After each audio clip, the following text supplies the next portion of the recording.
اچھا، page number 30 پہ آئیں ذرا. سورہ فاتحہ کا انہوں نے ایک واقعہ لکھا. اس سے پہلے ایک صحابی تھے نا، انہوں نے سورہ فاتحہ پڑھ کر دم کیا، بکریاں ملی ان کو، تو اس کا واقعہ ہے، صحیح بخاری کا ہے. تو مختصراً ہم آگے بڑھتے ہیں. صفحہ نمبر 30 پہ آگے.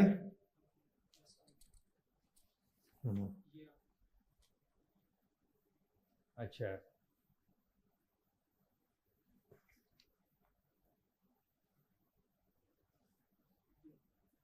ہاں ٹھیک ہے.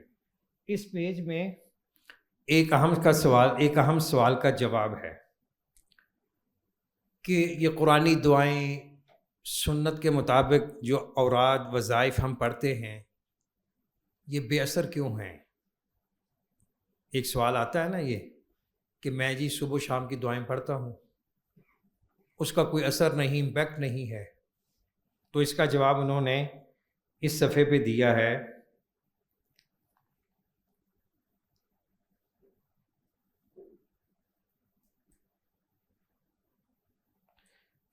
یہ لائن نمبر جو ہے نا 6، لیکن بسا اوقات، اس کو ذرا ہائی لائٹ کریں نا. ہاں یہ شاباش، یہ عبارت ذرا غور سے سنیں. کہتے ہیں کہ یعنی یہ میں جواب دے رہا ہوں اس سوال کا. سوال پیچھے گزر چکا ہے کہ ہم دعائیں کرتے ہیں، اللہ سے مانگتے ہیں، تو دعائیں قبول نہیں ہوتی. کہتے ہیں کہ لیکن بسا اوقات دعا اور منتر کی تاثیر اس لیے نہیں ہوتی کہ کسی ایسی چیز کی دعا کی جاتی ہے جو اللہ تعالیٰ کو پسند نہیں، اور اس میں کسی پر ظلم ہو رہا ہے، یا اس لیے ایسا نہیں ہوتا کہ دعا کے وقت قلب پوری طرح اللہ کی طرف متوجہ نہیں. دو چیزیں آ گئی. جو آپ اللہ سے مانگ رہے ہیں نا بھائی، وہ اللہ کو چیز پسند ہی نہیں ہے. مثلا کوئی حرام چیز کا سوال ہے، کوئی حرام بزنس کا سوال ہے ہیں تو ہاں یہ ہو گیا سر. تو کوئی چیز جو اللہ کو ناپسند ہے اس کا سوال نہیں کرنا چاہیے. دوسری وجہ یہ ہے کہ دعا کرتے ہوئے آپ کی توجہ مرکوز نہیں ہے.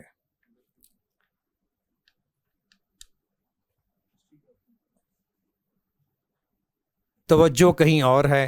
زبان سے انسان کہہ رہا ہے یا اللہ یا اللہ مجھے وہ دے دے، یہ دے دے ہیں، لیکن دل اس کا کہیں اور اٹکا ہوا ہے. تو دل کو بھی صاف کرنا، متوجہ کرنا اللہ کی طرف. اللہ کے اسماء و صفات پر یقین ہو. وہ الرحمن ہے، الرحیم ہے، الودود ہے، اللطیف ہے. سورہ حشر کی جو دو آخری آیات ہیں وہ پڑھا کریں بار بار. هو اللہ الذی لا الہ الا هو عالم الغیب والشہادہ. یہ قرآن کریم کا وہ مقام ہے کہ تقریباً 18 صفات قرآن کریم میں ایک جگہ جمع ہیں. اللہ کے 18 اسماء حسنہ، اللہ کی صفات عالیہ ایک ہی جگہ. تو ان دو آیات کا بطور ورد اہتمام کرنا چاہیے، خصوصاً فجر کے بعد ہیں. بعض روایات میں اگرچہ وہ سنداً کمزور ہیں، لیکن اگر وہ روایت ہم سامنے نہ بھی رکھیں تو مطلقاً اسے پڑھیں، تب بھی اس کا بڑا فائدہ ہے. سورہ حشر کی آخری دو آیات ہیں، ایک ایک جملہ اللہ کے تعارف پر مشتمل ہے، اور جس قدر اللہ کا تعارف دل میں پکا ہوگا اسی قدر انشاءاللہ اللہ کی طرف سے دعا کی قبولیت کے چانسز ہوں گے. اچھا، نمبر 3،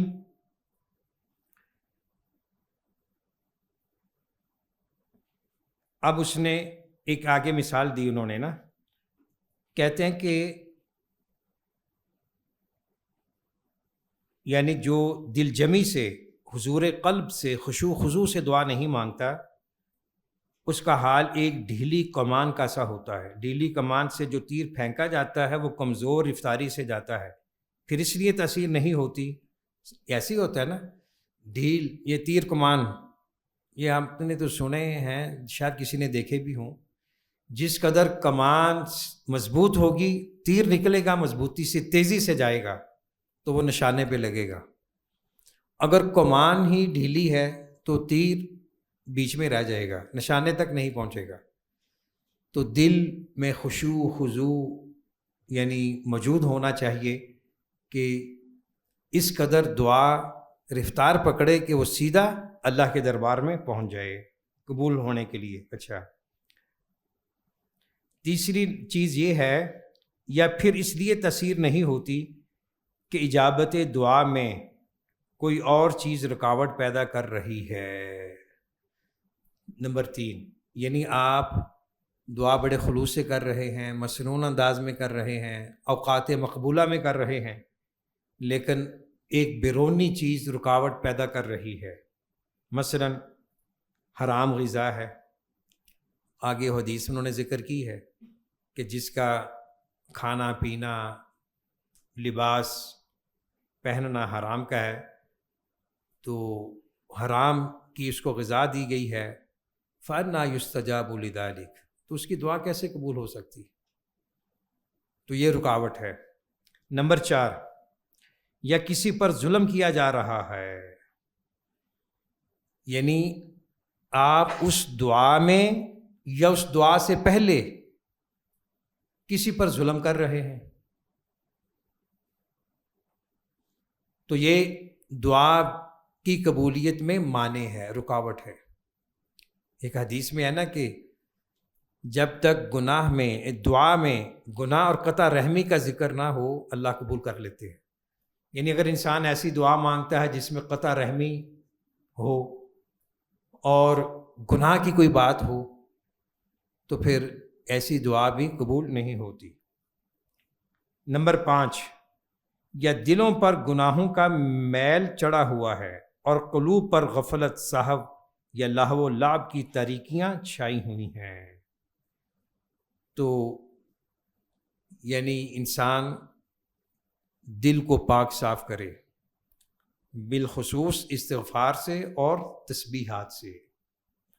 کہتے ہیں کہ استغفار سے دل پاک صاف ہوگا۔ جو میل کچیل چڑھی ہوئی ہے نا، مادیت کی، مرض عشق کی اور ناجائز محرمات کی محبت کی، یہ جب تک دھلے گی نہیں دعا قبول نہیں ہوگی۔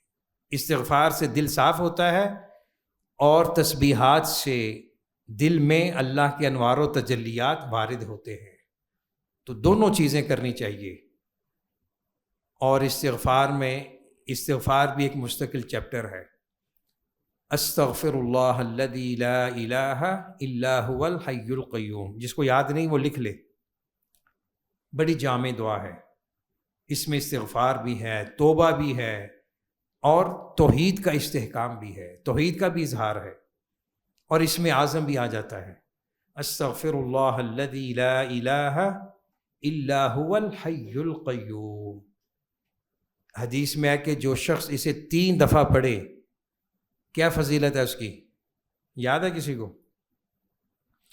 دعاؤں کو ادا کرنے کا ایک یہ بھی ادب ہے کہ ہر دعا، ہر ذکر جس کی عظمت فضیلت حدیث میں ہے اس کو بھی ذہن میں رکھا جائے، اس سے اور لذت حلاوت حاصل ہوتی ہے۔ تو اس دعا کی عظمت فضیلت یہ ہے کہ جو شخص اس کو 3 بار پڑھتا ہے اللہ تعالیٰ اس کے تمام گناہ معاف فرما دیتے، یہاں تک کہ میدان جنگ سے بھاگا ہوا شخص بھی، وہ بھی اللہ کی مغفرت کا مستحق ٹھہرتا ہے اس دعا کی وجہ سے۔ یعنی میدان جنگ سے فرار گناہ کبیرہ ہے تو اللہ تعالیٰ اس کو بھی معاف فرما دیتے ہیں۔ تو ہمیں اس دعا کا زیادہ اہتمام کرنا چاہیے۔ جی، پیج نمبر 33 پہ آ جائیں۔ دعا ایک نافع عبادت ترین۔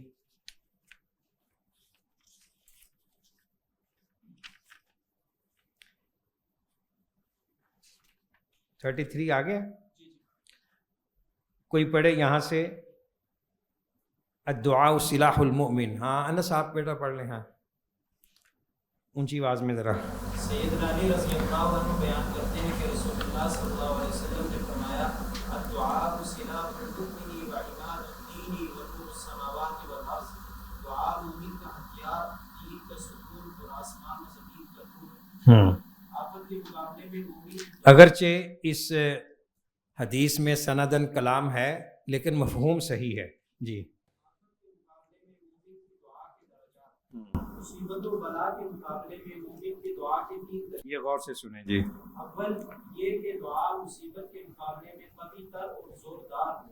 ایسی دعا مصیبت کو قطعاً ہٹا دیتی ہے. یعنی مصیبت ہے، کوئی بھی ٹینشن ہے، ڈپریشن ہے، تو انسان آداب دعا کو مد نظر رکھتے ہوئے دعا کرے گا تو دعا اور مصیبت کا جب مقابلہ ہوگا تو انشاءاللہ دعا غالب آ جائے گی اور مصیبت مغلوب ہو جائے گی. نمبر 2 یہ کہ دعا مصیبت کے مقابلے میں کمزور ہو. اس صورت میں مصیبت قوی ہو جاتی ہے اور بندے کو یہ مصیبت خام خواہ بھگتنی نہیں پڑتی ہے. لیکن پھر بھی یہ ضروری ہے کہ دعا اگرچہ کمزور بھی کیوں نہ ہو مصیبت کو کچھ نہ کچھ ہلکا ضرور کر دیتی ہے. یہ الٹ ہو گیا. یعنی مصیبت بہت زیادہ بڑی ہے لیکن دعا ڈھیلی ڈالی ہے، اس میں آداب دعا کو مد نظر نہیں رکھا گیا. حضور قلب نہیں ہے، خشوع خضوع نہیں ہے، اعتماد توکل کی کمی ہے. جی نمبر 3 یہ کہ دعا اور مصیبت برابر درجے کی ہے اور یہ دونوں آپس میں مقاومت اور مقابلہ کرتی ہیں. جی صحیح مستدرک حاکم میں سیدہ عائشہ رضی اللہ عنہ بیان کرتی ہیں کہ رسول اللہ صلی اللہ علیہ وسلم نے فرمایا لا یؤتی قدر من قدر والدعاء يرفع مما نزل ومما لم ينزل وإن الملاء لا ينزل فيلقاه الدعاء فیعتلجان الی یوم القیامہ. ہاں جی تقدیر سے بچنا ممکن نہیں اور دعا جو مصیبت آ چکی اور جو ابھی تک نہیں آئی اس میں بھی نفع دیتی ہے. یعنی دعا کسی بھی صورت رائے گاہ نہیں جائے گی، یا تو فوری اس کا اثر ہوگا، قبول ہو جائے گی، یا ڈیلے ہو جائے گی، تاخیر سے قبولیت کے آثار ظاہر ہوں گے، یا پھر یہ کہ اللہ قیامت کے لیے اس کو ذخیرہ کر لیں گے. جی اور مصیبت جب اترتی ہے تو دعا اس کا مقابلہ کرتی رہتی ہے. روز قیامت تک دعا اور مصیبت آپس میں جنگ کرتی رہتی ہے. پیج نمبر 39 اجابت دعا کے خاص اوقات.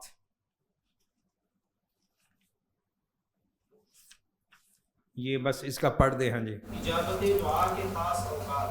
کسی مقصد کے لیے جب دعا کی جائے اور دعا کے ساتھ حضور قلب اور جمعیت خاطر موجود ہو اور اجابت دعا کے 6 مخصوص اوقات میں سے کوئی وقت بھی پایا جائے تو دعا قبول ہوتی ہے.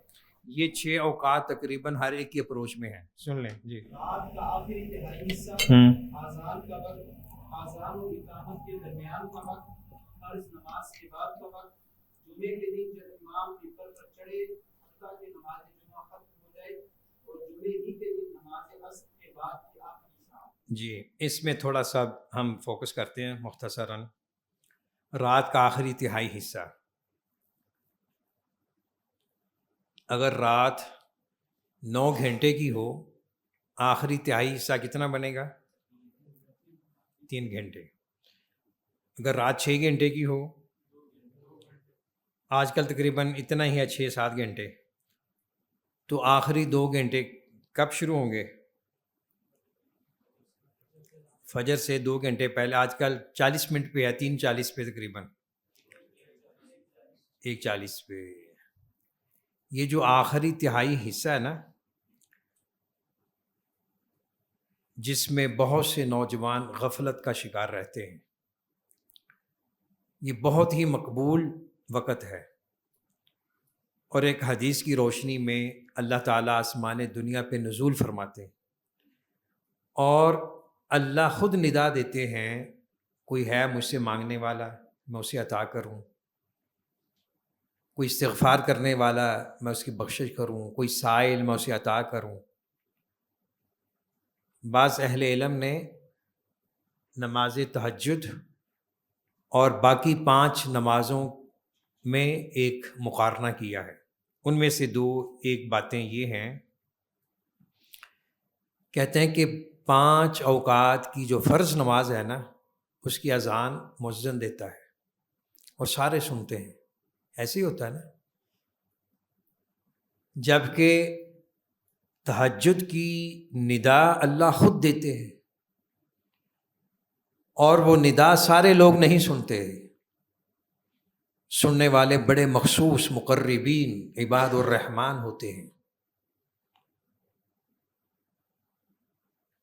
تو یہ جو آخری تہائی حصہ ہے نا، اگر 2 گھنٹے نہ بھی میسر آئے، کم از کم 10-15 منٹ منیمم کہہ رہا ہوں، آدمی اٹھ کے نفل پڑھے، قرآن کی تلاوت کرے، سورہ آل عمران کا آخری رکوع پڑھے، یہ بہت ہی بابرکت وقت ہے۔ تاریخ اسلام ہمیں یہ بتلاتی ہے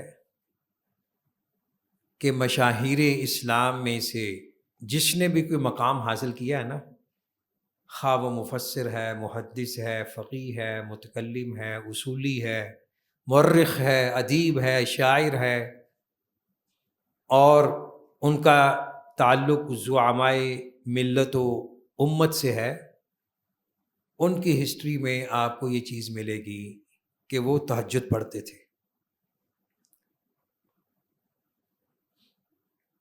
علامہ اقبال جیسا روشن فکر ادیب شاعر بھی تہجد کا عادی تھا۔ لندن میں گئے نا، تو انہوں نے وہاں بھی تہجد کو نہیں چھوڑا۔ نہ چھوٹے مجھ سے آداب سحر خیزی، پہلا مصرع ہے کہ شمشیر کی سی تیزی تھی، اگرچہ اس طرح کا وہ پہلا مصرع میرے ذہن میں نہیں آ رہا، کہتے ہیں کہ بڑی تیز سردی تھی، یورپ کی سردی بڑی ہوتی ہے نا، اس کے باوجود بھی میں نے تہجد کو نہیں چھوڑا۔ تو جسے اللہ یہ توفیق دے دے وہ بڑی سعادت کی بات ہے۔ تو اس وقت آپ اللہ سے جو مانگیں گے انشاءاللہ اللہ وہ عطا کرے گا۔ تو تہجد کی عادت ہونی چاہیے، اور اس کا سارے دن میں اثر رہتا ہے۔ ایک کمزور حدیث ہے کہ من طال قیامہ باللیل حسن وجہہ فی النہار، عربی مقولہ ہے، کہہ لیں آپ کہ جس کا رات کو قیام لمبا ہو گیا اس کا دن میں چہرہ روشن ہوگا۔ یعنی رات کے قیام کا ایک اثر ہوتا ہے کہ انسان کے چہرے پہ روحانیت، نورانیت ہوتی ہے، اس کے کام آسان ہوتے ہیں، اللہ کی خاص مدد شامل ہوتی ہے۔ تو ایک یہ وقت ہو گیا اذان کے وقت، اذان دینا، سننا، اور اذان کے بعد جواب دینا اور دعائیں پڑھنا، 4-5 منٹ لگتے ہیں اس میں، لیکن بہت ہی مبارک عمل ہے یہ، اس کو عادت ہماری تربیت کا حصہ ہونا چاہیے۔ جب بھی کہیں بھی آپ اذان سنیں 2-3 منٹ کے لیے بریک کر لیں۔ آپ ذرا تجربہ کر کے دیکھیں، بڑی روحانیت حاصل ہوگی۔ بعض نوجوان سوال کرتے ہیں کہ جی دین میں، ہمارے اسلام میں شعبہ روحانیات کیا ہے؟ ایک عرصہ پہلے، 2-3 ہفتے پہلے مجھے ایک نوجوان کی طرف سے میسج آیا کہ میرا ایک جاننے والا نعوذ باللہ وہ عیسائی ہو گیا ہے، وہ کہتا ہے کہ اسلام میں کوئی روحانیت ہے ہی نہیں۔ یہ غلط کانسیپٹ ہے۔ ہر مسلمان کا عمل جو نمازوں پر مشتمل ہے اس پہ اگر آپ غور کر رہے ہیں، باقی تو دوسری بات کی بات ہے نا، ہر عمل وضو سے لے کے نماز کے اختتام تک یہ روحانیت سے بھرا ہوا ہے۔ باوضو گھر سے نکلنا، مسجد میں آنا، سنتیں پڑھنا، اذان اور اقامت کے درمیان دعائیں کرنا، مناجات کرنا، خشوع خضوع کے ساتھ نماز پڑھنا، اور نماز پڑھ کر وہیں بیٹھے کچھ دیر تسبیحات پڑھنا، یہ روحانیت نہیں تو اور کیا ہے؟ تو ہر رکن اسلام میں روحانیت جڑی ہوئی ہے۔ یہ الگ بات ہے کہ ہماری اس طرف توجہ نہیں ہوتی۔ تو اذان کا جواب دینا بھی بہت بڑا کار ثواب ہے، اور اذان کے بعد کی دعا بھی سب کو یاد ہے، درود شریف بھی پڑھا کریں، وہ بھی اذان کی دعا سے پہلے پڑھنا مسنون ہے۔ اذان اقامت کے درمیان کا جو وقت ہے 15 یا 20 منٹ ہوتے ہیں، اس میں آدمی سنتیں پڑھے، سنتیں پڑھ لی ہیں، چند منٹ ہیں، بجائے اس کے کو ہم ادھر ادھر گپوں میں لگائیں، اس میں دعا مانگیں، وہ بھی وقت قبولیت ہے۔ فرض نماز کے بعد کی دعائیں، اسی طرح جمعہ کے دن جب امام ممبر پر چڑھے حتیٰ کہ نماز جمعہ ختم ہو جائے، اور جمعہ ہی کے دن نماز عصر کے بعد کی آخری ساعت گھڑی، حدیث میں ہے کہ جمعہ کی 12 گھڑیاں ہیں، یا کہہ لیں کہ 12 اوقات۔ ان اوقات میں جو شخص بھی اللہ سے مانگتا ہے اللہ اسے عطا فرماتے ہیں۔ اور وہ گھڑی کون سی ہے، اس بارے حافظ ابن حجر رحمہ اللہ نے 40 اقوال ذکر کیے ہیں فتح الباری میں۔ ان میں سے جو آپ کہہ لیں کہ اقرب الی الصواب یا اقرب الی الدلیل ہے دوسری احادیث کی روشنی میں بھی، وہ ہے نماز عصر سے لے کے نماز اذان مغرب تک، یعنی جو جس قدر آخری وقت اذان مغرب سے جڑا ہوا ہے نا، قبولیت کے چانسز زیادہ ہیں۔ اور بعض کی بار تابعین خصوصاً سعید بن جبیر رحمہ اللہ اور دیگر اسلاف امت سے منقول ہے کہ وہ نماز جمعہ کے بعد عصر سے مغرب کا جو دورانیہ ہے وہ اپنے تعلیم و تدریس کے مشاغل بھی موقوف کر دیتے تھے، مسجد کے کونے میں بیٹھ جاتے تھے، قرآن کریم کی تلاوت، ذکر الہی، درود شریف کا اہتمام، جمعہ کے دن اور جمعہ کی رات درود شریف کا کثرت سے اہتمام ہونا چاہیے۔ تو یہ بڑے اوقات مقبولیت ہیں، یہ روحانیت ہے۔ اسلام روحانیت اور مادیت کے درمیان ایک بہترین پل ہے، یا آپ کہہ لیں کہ دونوں کا ایک حسین امتزاج ہے۔ ربنا آتنا فی الدنیا حسنہ وفی الآخرۃ حسنہ وقنا عذاب النار۔ کیا معنی اس دعا کا بتائیں گے آپ؟ شاباش۔ دنیا میں بھی بہتری حسنہ اور آخرت میں بھی حسنہ۔ ربنا آتنا فی الدنیا حسنہ،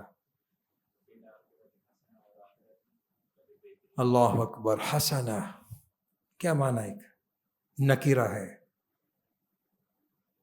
ہر وہ اچھائی، خیر، بھلائی جس کا ہم تصور کر سکتے ہیں وہ حسنہ میں موجود ہے، یعنی وہ خیر بھلائی اس کا تعلق رزق سے ہو، حسن و جمال سے ہو، اور بزنس سے ہو، جاب سے ہو، صحت سے ہو، عافیت سے ہو، یہ ساری چیزیں اس میں آ جاتی ہیں۔ اگر کسی کی محبوبہ کا نام حسنہ ہے تو وہ 2 in 1 ہو جائے گا۔ کیوں جی؟ حسنہ آ گیا نا اس میں، حسنہ بچیوں کے نام ہوتے ہیں، لیکن آپ نے اس کا مفہوم ذہن میں وسیع رکھنا ہے، ہر اچھائی، ہر خیر۔ ربنا آتنا فی الدنیا حسنہ وفی الآخرۃ حسنہ وقنا عذاب النار، اور آخرت میں انشاءاللہ حسنہ حوروں کی صورت میں ملے گی انشاءاللہ۔ بارک اللہ۔ چلیں آگے۔ جی جی ہاں جی،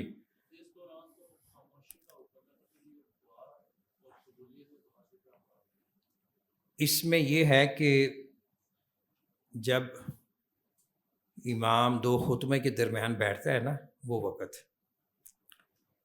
تو یا جب امام خطبہ شروع کرنے کے وقت ممبر پہ آ رہتا ہے، وہ چند سیکنڈ ہوتے ہیں، وہ وقت بھی ہے۔ تو عمومی حکم یہی ہے کہ جب امام خطبہ شروع کر دے تو پھر اس وقت غور سے سنا جائے، اور کوئی ورد وظیفہ بھی نہیں کرنا چاہیے۔ چلیں گے، اس میں اعظم کا بھی ذکر ہو گیا، تو دعا میں جو دعا کے ہاں ایک اہم دعا 45 پہ آ جائیں، ہے 45 اس میں؟ ہاں جی، یہ کون دعا پڑھے گا عربی میں؟ اس کی پہلے فضیلت عظمت سن لیں۔ مسند امام احمد بن حنبل کی روایت ہے رحمہ اللہ، جو شخص یہ دعا پڑھتا ہے اللہ تعالیٰ اس کی مصیبت کو دور کر دیتے ہیں اور اس کی جگہ مسرت خوشحالی عطا فرماتے ہیں، یعنی دونوں غم حزن بھی ختم اور اس کی جگہ خوشی ملتی ہے۔ تو یہ دعا کا اہتمام ہونا چاہیے، بڑی جامع دعا ہے۔ 10 کلمے پہلے جو جملے ہیں اس میں اللہ کے ساتھ اظہار عاجزی ہے، انکساری ہے، اور پھر جو سوال ہے وہ ایک الگ موضوع ہے، وہ اس کا تعلق ہے قرآن کریم سے کہ اللہ قرآن کریم کو میرے دل کی بہار بنا دے۔ عبدالعزیز صاحب آپ پڑھ لیں۔ ہاں، اللہم انی عبدک اللهم إني عبدك ومن امتک اللهم إني عبدك وابن أمتك ناصيتي بيدك ماض في حكمك عدل في قضاءك أسألك بكل اسم هو لك سميت به نفسك أو علمته أحدا من خلقك أو أنزلته في كتابك أو استأثرت ہاں ایک منٹ یہاں رکیں، بعض روایات میں ہے یہ او انزلتہ فی کتابک جو ہے نا، یہ او علمتہ احدا من خلقک سے پہلے ہے، تو دونوں صحیح ہیں، یہاں انہوں نے بعد میں لکھا ہے، ٹھیک ہے۔ اب استأثرت به أو استأثرت به في علم الغيب عندك ہم۔ أن تجعل القرآن ربيع قلبي ونور صدري وجلاء حزني وذهاب همي وغمي۔ اللہ اکبر۔ یہ جو 3 جملے ہیں نا شروع میں، ناصیتی بیدک، ماض فی حکمک، عدل فی قضاؤک، اللہ اکبر، اللہ کے ساتھ تعلق قربت پیدا کرنے کی انتہا ہے۔ ان 3 جملوں کو بار بار پڑھا کرو، اللہ پر اعتماد، یقین، توکل میں اضافہ ہوگا کہ اللہ جو ناصیتی بیدک، میری پیشانی تیرے ہاتھ میں ہے، جس طرف بھی تو کر دے۔ جس طرح حدیث میں ہے نا، یہ دعا اکثر آپ صلی اللہ علیہ وسلم کرتے تھے، یا مقلب القلوب ثبت قلبی علی دینک، یا مصرف القلوب صرف قلبی علی طاعت۔ یہ فتنوں کے دور میں یہ دعا کثرت سے پڑھنی چاہیے، رکوع سجود میں بھی پڑھ سکتے ہیں۔ آپ صلی اللہ علیہ وسلم کثرت سے پڑھتے تھے، کیا دلوں کو پھیرنے والے میرے دل کو اپنی طاعت بندگی میں لگائے رکھنا۔ تو یہ ہے ناصیتی بیدک۔ دوسرا ماضٍ فی حکمک، کہ جو تیرا فیصلہ ہے میرے حق میں وہ نافذ ہو کے رہے گا، اس کو کوئی ٹال نہیں سکتا۔ عدل فی قضاؤک، یہ فی ہے جو لکھا ہے نا، فی نہیں پڑھنا، فی ہے کہ مجھ میں، کہ تیری قضاء و قدر کے جو فیصلے ہیں وہ میرے حق میں عین انصاف ہیں۔ تو یہ بہت جامع دعا ہے، پڑھنا چاہیے۔ اور سوال کیا ہے کہ اللہ میرے قرآن کو میرے دل کی بہار بنا دے، میرے سینے کا نور بنا دے، میرے دکھوں اور بیماریوں کا اور میری پریشانیوں کا تریاق بنا دے، مداوا بنا دے۔ تو بڑی جامع دعا ہے، یہ کثرت سے پڑھنی چاہیے۔ اور بھی دعائیں انہوں نے دی ہوئی ہیں جی۔ اچھا، ایک اور چیپٹر نمبر 5 میں ہے، 48 ہے، شاباش، یہ پڑھیں بھائی انس سے، یہاں سے۔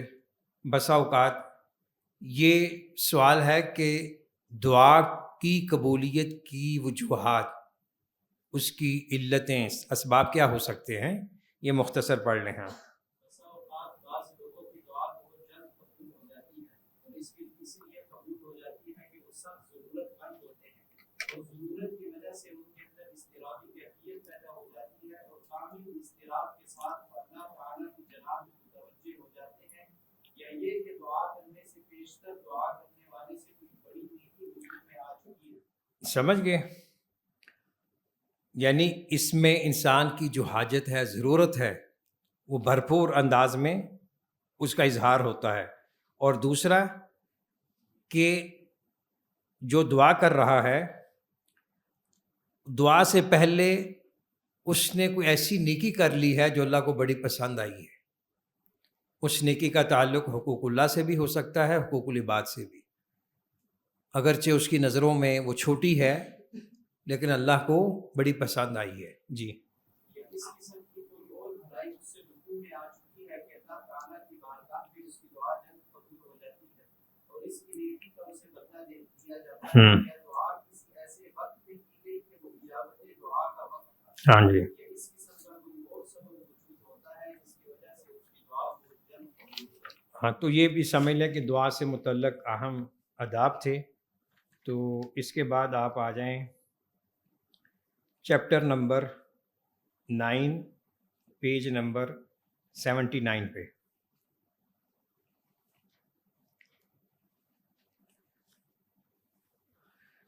کیا ٹائٹل ہے؟ 79.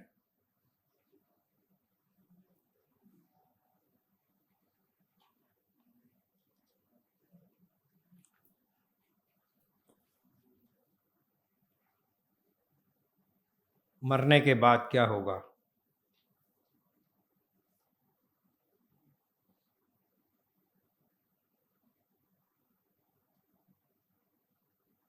ہاں بس قریب آ گئے. ٹھیک ہے، بطور تمہید کچھ باتیں سن لیں پھر ہم اس کو اسٹڈی کرتے ہیں.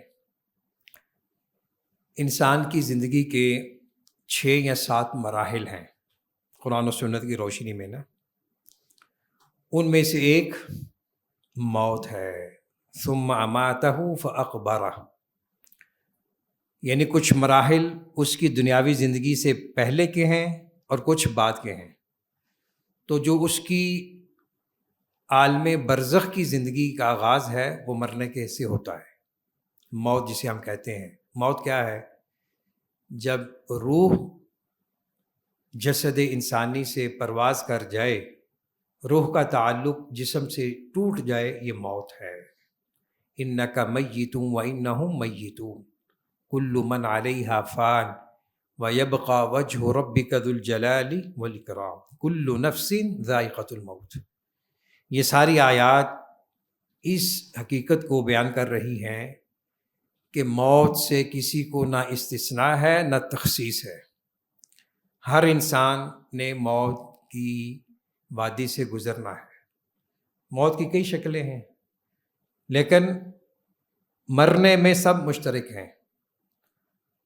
کوئی طبعی موت مرتا ہے، کوئی بیماری کے بعد مرتا ہے، کوئی غرق ہو جاتا ہے، کوئی حادثے کا شکار ہو جاتا ہے، کوئی فضا میں فوت ہوتا ہے، کوئی بحر و بر میں، جنگلات میں، پہاڑوں میں. جہاں اس کی موت لکھی ہے وہاں آنی ہے. تو یہ موت بہت سے مسائل کا حل ہے. یعنی موت کو یاد رکھنا، اس کی فکر کرنا. موت ڈرنے والی چیز نہیں ہے بلکہ فکر والی چیز ہے. اذکروا ہادم اللذات الموت، حدیث میں ہے کہ اس چیز کو یاد کیا کرو جو تمہاری خواہشات اور شہوات کو کنٹرول کرتی ہے، توڑ دیتی ہے، وہ موت ہے. تو موت کے تصور سے انسان بہت سی روحانی اخلاقی بیماریوں سے بھی نجات پا جاتا ہے.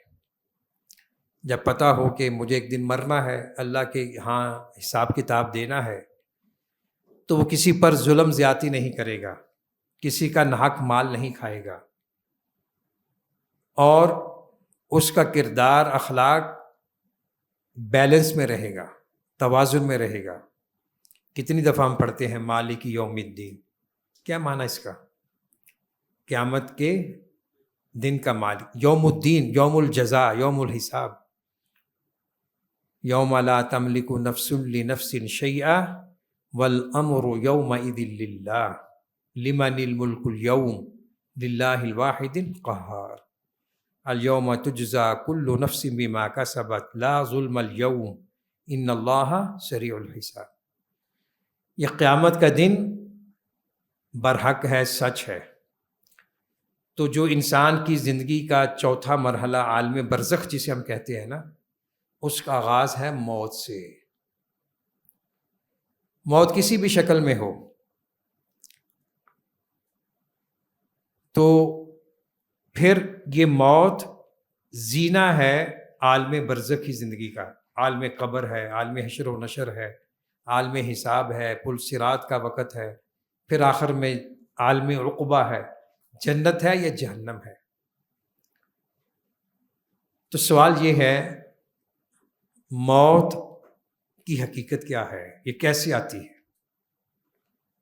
ظاہر ہے اس کا تعلق آخرت سے ہے، غیبیات سے ہے، اور غیبیات کے بارے یا غیوب کے بارے ایمان بالغیب پڑھا نا آپ نے، الذین یؤمنون بالغیب. تو ایمان بالغیب کا ایک اہم حصہ ایمان بالآخرت بھی ہے.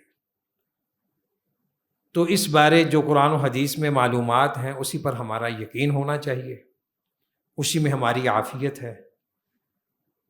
اگر ہم خام خواہ ٹو لگاتے رہیں گے کیسے مرنا ہے، عذاب قبر کیسے ہوتا ہے،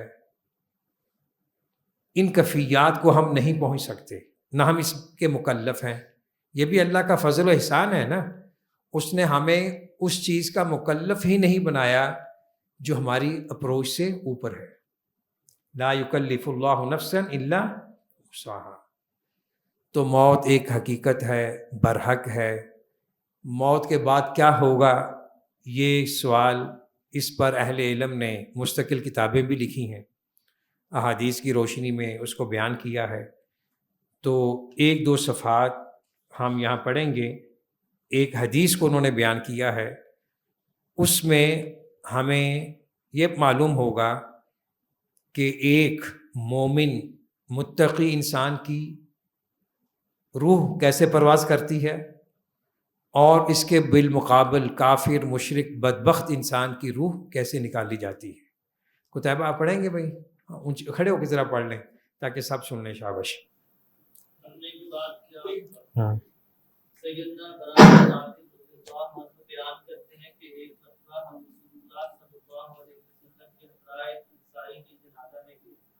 جب ہم قبر پر پہنچے ابھی اس کو قبر میں اتارا نہیں تھا کہ رسول اللہ صلی اللہ علیہ وسلم وہاں ایک جگہ بیٹھ گئے اور ہم لوگ آپ صلی اللہ علیہ وسلم کے ارد بیٹھ گئے اور اس طرح مؤدب اور خاموش ہو کر بیٹھ گئے گویا ہمارے سروں پر فرشتے بیٹھے. رسول اللہ صلی اللہ علیہ وسلم کے دستے مبارک میں ایک پتلی سی لکڑی تھی جس سے آپ صلی اللہ علیہ وسلم زمین ریت رہے تھے. یکایک آپ صلی اللہ علیہ وسلم سر مبارک اوپر اٹھایا اور فرمانے لگے استعیذوا باللہ من عذاب القبر. لوگوں بارگاہ الہی میں قبر کے عذاب سے پناہ مانگو. ٹھہریں ذرا، اس پیراگراف میں ایک درس تربیت یہ بھی ہے کہ جب ہم کسی کے جنازہ میں تدفین میں شریک ہونا تو کچھ وقت لگتا ہے، آدھا گھنٹہ 15-20 منٹ قبر کو ترتیب دینے میں ہے، مردے کو وہاں لٹانے میں. تو وہ وقت اللہ کی یاد کا ہوتا ہے. لیکن اکثر لوگ سموکنگ کر رہے ہیں، ایک دوسرے کی غیبت چغلیاں کر رہے ہیں، کاروباری باتیں کر رہے ہیں، ہنسی مذاق کر رہے ہیں. پتہ نہیں ہوتا کہ ہم قبرستان میں کھڑے ہیں، کل ہمارا بھی یہ وقت آنے والا ہے.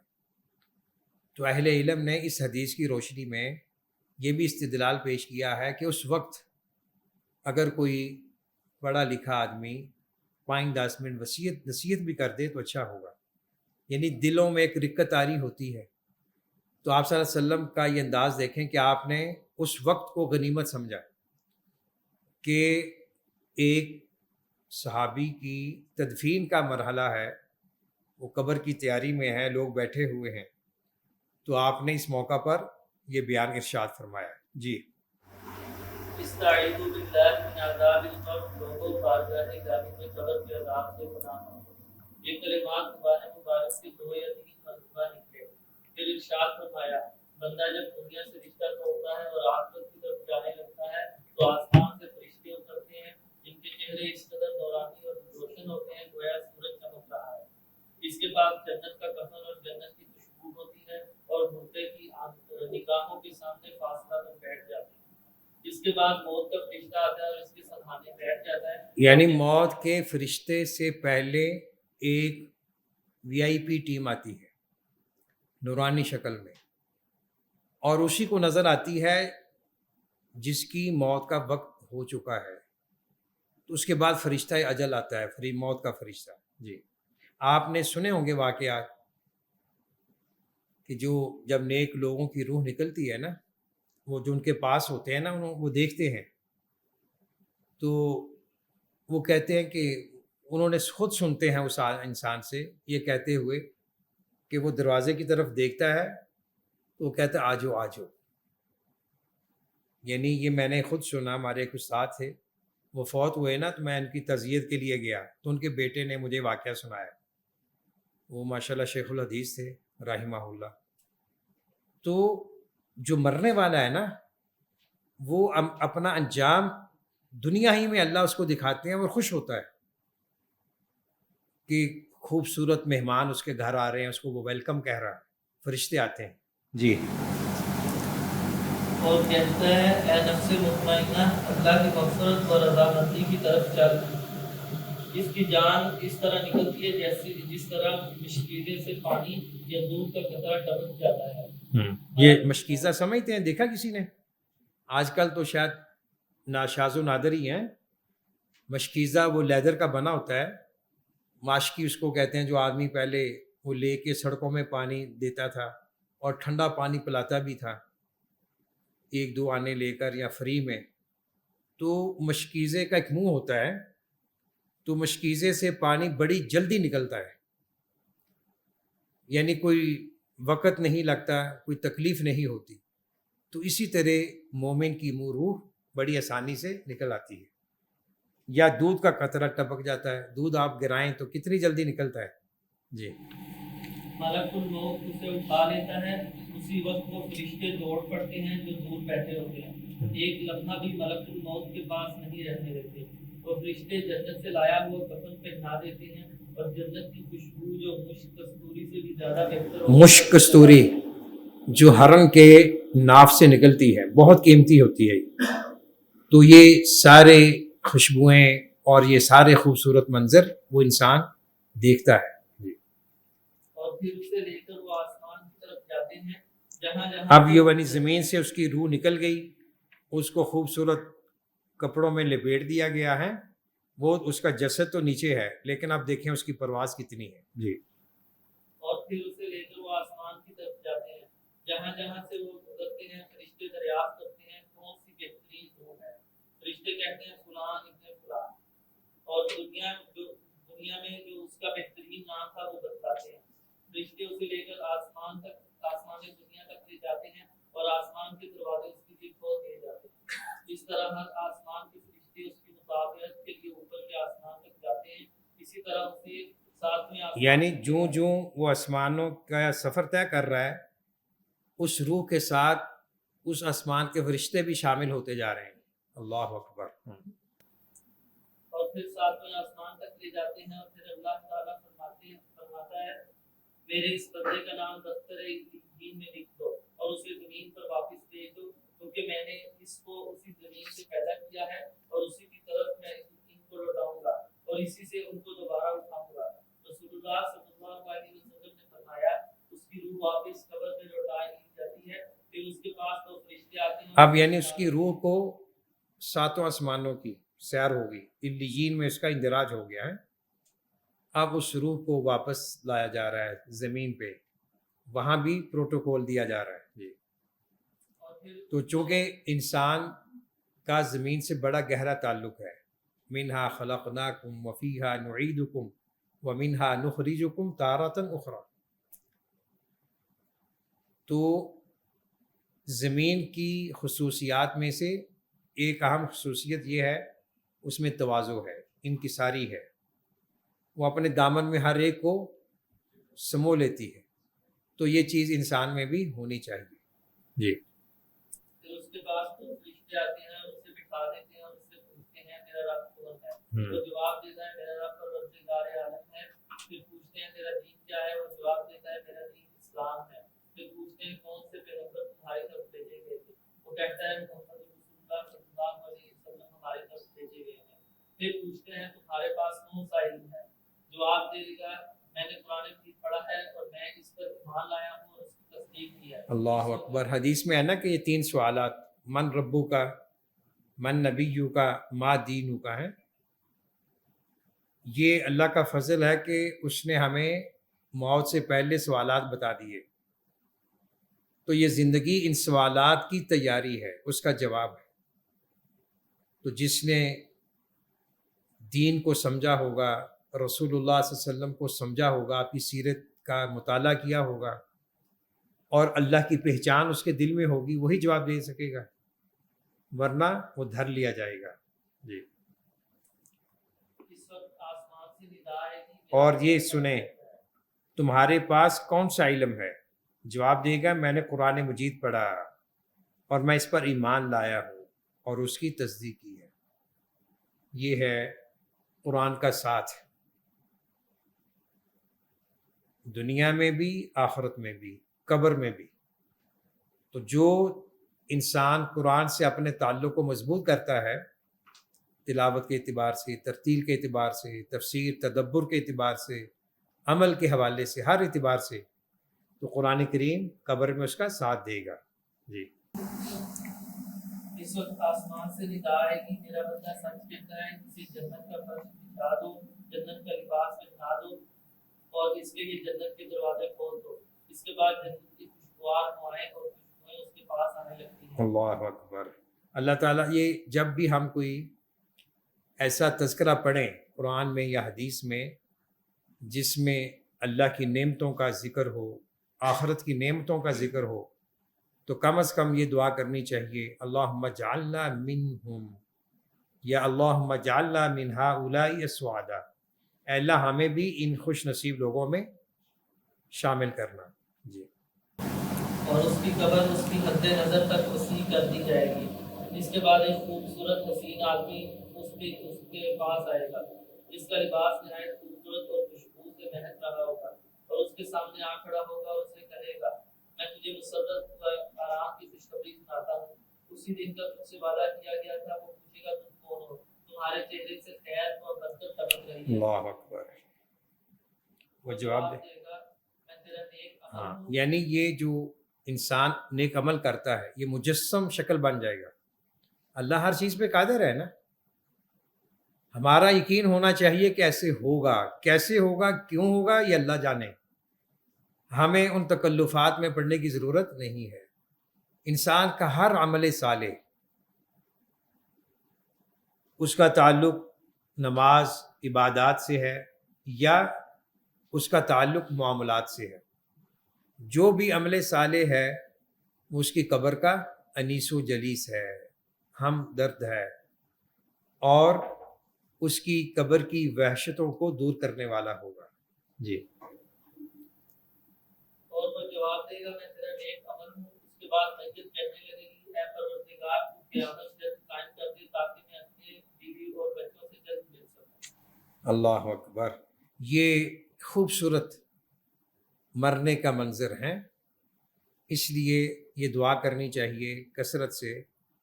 3 جملے ہیں، عربی میں کر لو بہتر ہے، ورنہ اردو میں.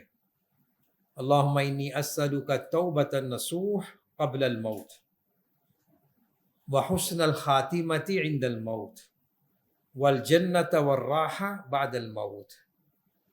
اے اللہ موت سے پہلے توبہ نصوح کی توفیق عطا فرما دینا. مرنے سے پہلے توبہ نصوح، اور مرنے کے وقت حسن خاتمہ. حسن خاتمہ کیا ہے؟ کہ انسان عقیدہ توحید پہ فوت ہو. من کان آخر کلامہ لا الہ الا اللہ دخل الجنہ. حدیث میں ہے کہ جس کی زبان سے مرنے کے وقت یہ جملہ نکل آیا اللہ اسے جنت میں داخل کرے گا. تو یہ جملہ سعادت مند لوگوں کو نصیب ہوتا ہے، حسن خاتمہ. حسن خاتمے کے لیے ضروری نہیں کہ آدمی طواف کرتے ہوا، عمرہ کرتے ہوئے، حج کے سفر پہ نکلتے ہوئے اس کو موت آئے تو حسن خاتمہ ہے. یہ بھی اگرچہ حسن خاتمہ کی نشانی ہے، لیکن یہ ہر ایک کی بروش میں تو نہیں ہوتا، اور نہ یہ ضروری ہے کہ سجدہ کرتے ہوئے، رکوع کرتے ہوئے موت آئے. اہم چیز یہ ہے عقیدہ توحید پہ، عقیدہ ایمان پہ عمل صالح کرتے ہوئے اللہ کی رضا چاہتے ہوئے انسان دنیا سے رخصت ہو، یہ حسن خاتمہ ہے۔ حدیث میں اچانک موت سے پناہ مانگی گئی ہے، اس کی ایک یہی حکمت ہے کہ اچانک موت سے انسان کو توبہ کی توفیق نہیں ملتی، وصیت نصیحت کی توفیق نہیں ملتی۔ تو اگر اسے بیماری موت سے پہلے کچھ دلائل سمجھ آ جائیں، کچھ علامات ظاہر ہو جائیں، کم از کم وہ توبہ کر لیتا ہے، اور لوگوں کے حقوق کے بارے جو وصیت نصیحت ہے وہ کر لیتا ہے۔ جی، اور وحسب الجنہ بعد الموت، اور جنت کے موت کے بعد جنت راحت نصیب فرمائے۔ جی، یہ منظر ہے مومن متقی پارسا انسان کی موت کا۔ اللہ تعالی ہمیں ایسے خوش نصیب لوگوں میں شامل فرمائے۔ اب اس کے برعکس معاملہ بھی سن لیں۔ جی، اس کے بعد رسول اللہ صلی اللہ علیہ وسلم نے فرمایا جب کافر مر جاتا ہے اور آخرت کی طرف جاتا ہے تو اس کے پاس سیاہ فام دو فرشتے آتے ہیں۔ یعنی بالکل اس کے الٹ، آپ جملے پہ غور کریں۔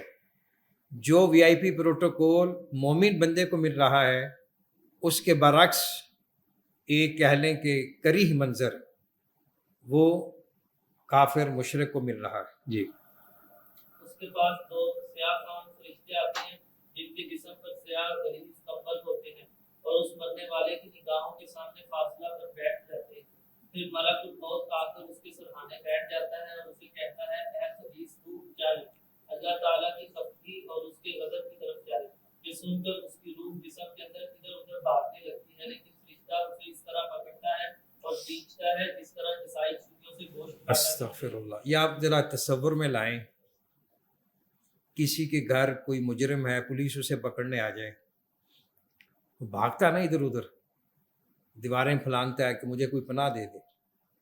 اسی طرح خبیث انسان کی روح جب وہ سخت گیر فرشتے آتے ہیں، وہ روح ڈر کے بھاگتی ہے ادھر ادھر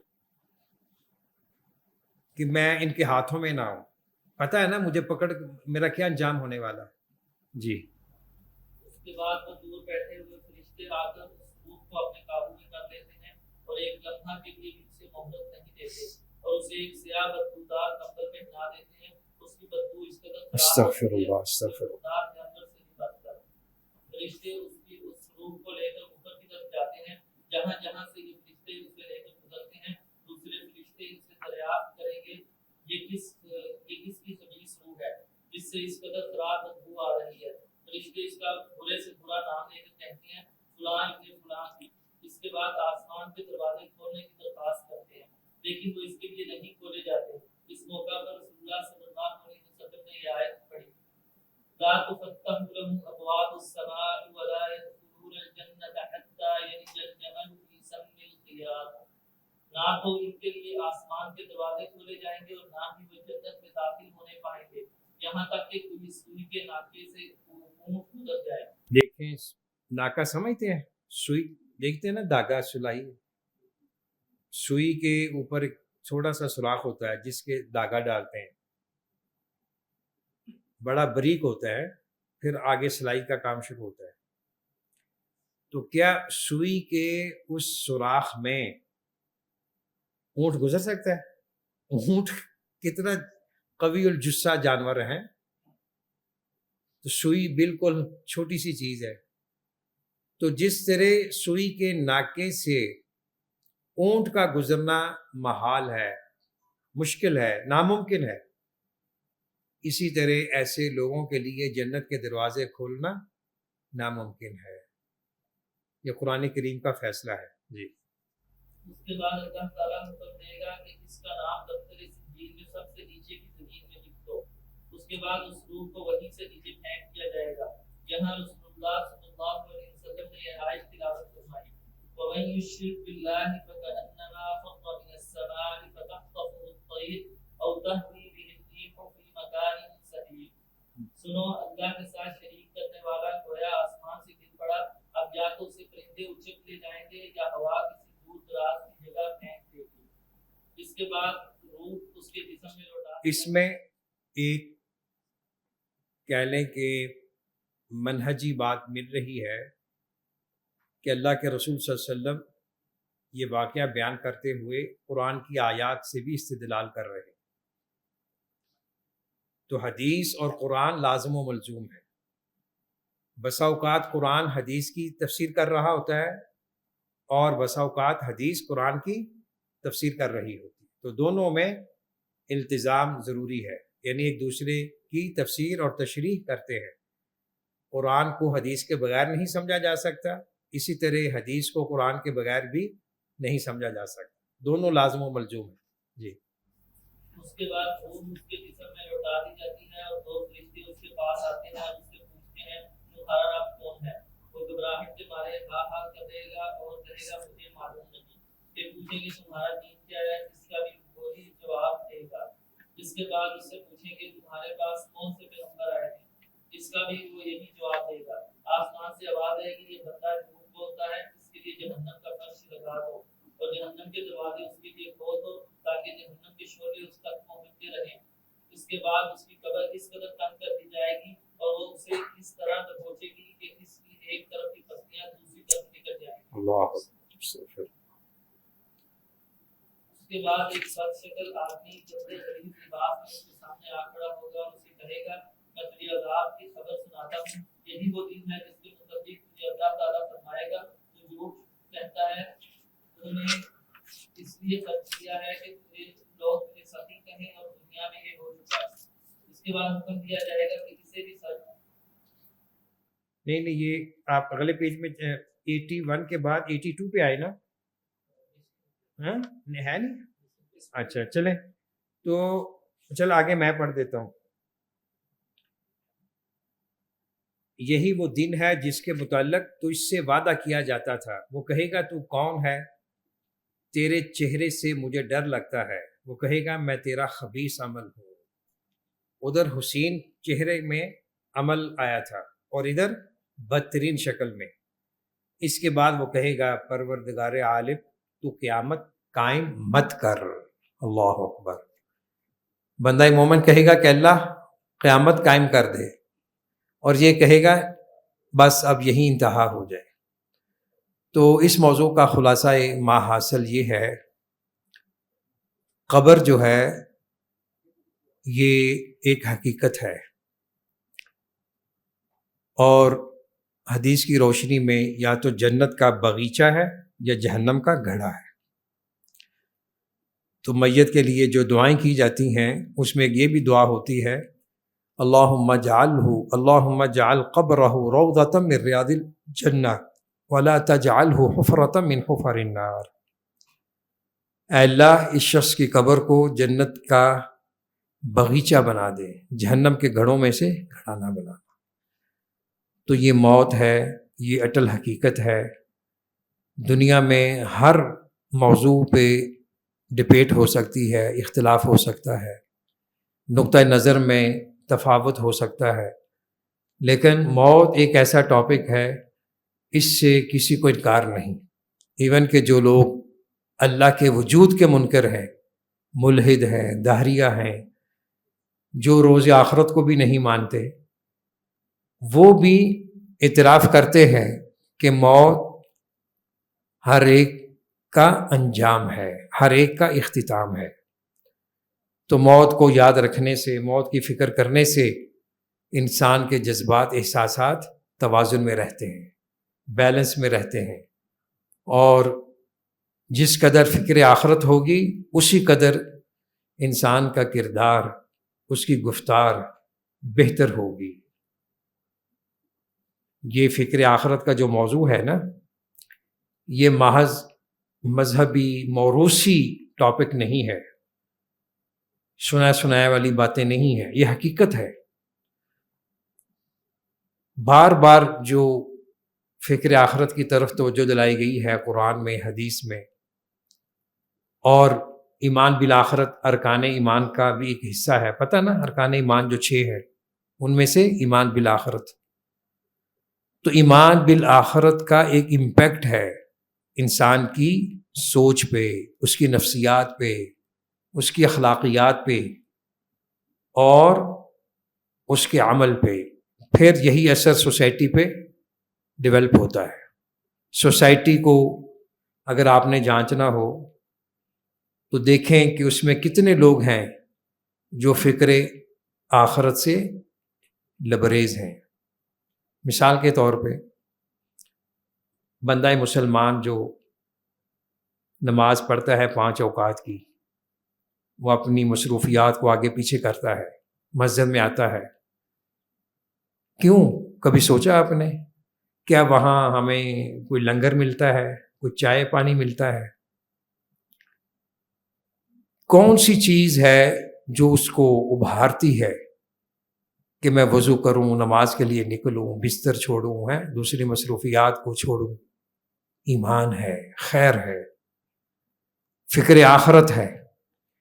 حدیث میں ہے کہ جو شخص مسجد میں آ جا رہا ہے، ظہر پڑھی، عصر کے لیے تیاری کر رہا ہے، عصر پڑھی، مغرب کے لیے آ رہا ہے، فاشہدوا لہ بالخیر، اور دوسری حدیث میں ہے فاشہدوا لہ بالایمان، اس کے صاحب خیر ہونے کی گواہی دو، اس کے ایمان کی گواہی دو، اس کے دل میں خیر ہے، ایمان ہے جو اس کو اس طرف راغب کر رہا ہے۔